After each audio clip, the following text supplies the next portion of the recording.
Welcome to our 26th RIT Big Shot project, and pretty hard to believe, 1987. So we have a complicated lighting plan that we want to produce tonight, and you all are hopefully going to make that plan come to life.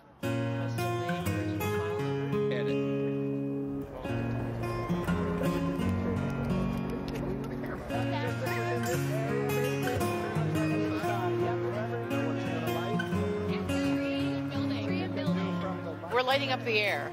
That's our job. We're lighting up the air. It's so much fun. This is a lot of fun. It's very, it's still part of the community and something to do on a Thursday night, and be part of this event from RIT. So enjoy it. The Big Shot is a painting and light experience. It's an opportunity to come out and create a long exposure photograph using nothing but handheld light, flashes, flashlights, whatever people can get their hands on, that creates just a beautiful image.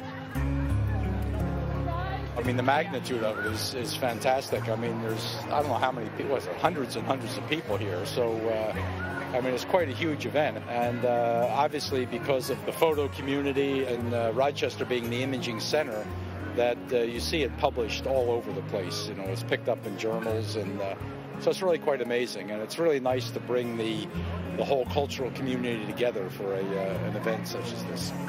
Keep your light moving. We are painting with light. That's what this is.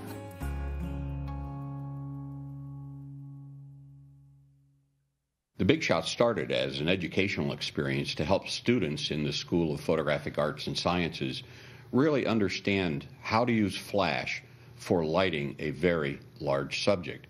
But then very quickly thereafter, since we did a second and a third one of these, and now we're up to 26, it has turned into a community-based opportunity for not only education, but having some fun in lighting a very large subject in Rochester or someplace around the world. We started in 1987. Michael Paris, a new hire faculty member in the School of Photography, came into my office and said, "Bill, let's talk a little bit about how can we really get students excited about using flash and teaching flash effectively." I'd never taught in my life. I was a medical photographer. I was tired. It's an exhausting job. You're constantly thinking about ways to inspire people to do homework. We then went into a concept that actually had started with the Sylvania Corporation back in the 1950s.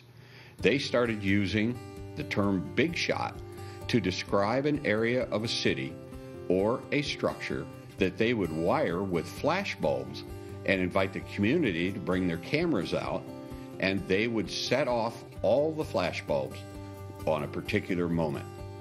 Our pictures are long exposure pictures. And what that means is that we're going to expose the sensor, or in the former world, film, to light over a period of time. We've had as few as 37 people. We've had over 1,000 people at the event. So they all have light, photons everywhere. And so these photons strike the object and they reflect back. We paint with light. We have a single vantage point for the scene. We assign people, and then on command, the people make the photograph. They're the light sources. Otherwise, at night, you'd see just blackness. This idea that you could have a camera and open the shutter and then somehow use light sources to paint an image, to really build an image over time, it has a tremendous attraction to anybody who really loves photography, because it's sort of the quintessential illustration of what photography is all about.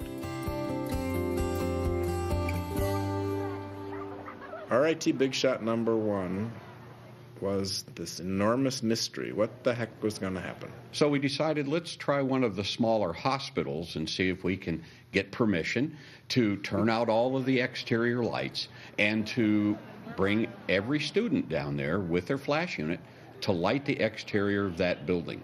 And Dawn kind of got recruited to the event because we needed a photographer.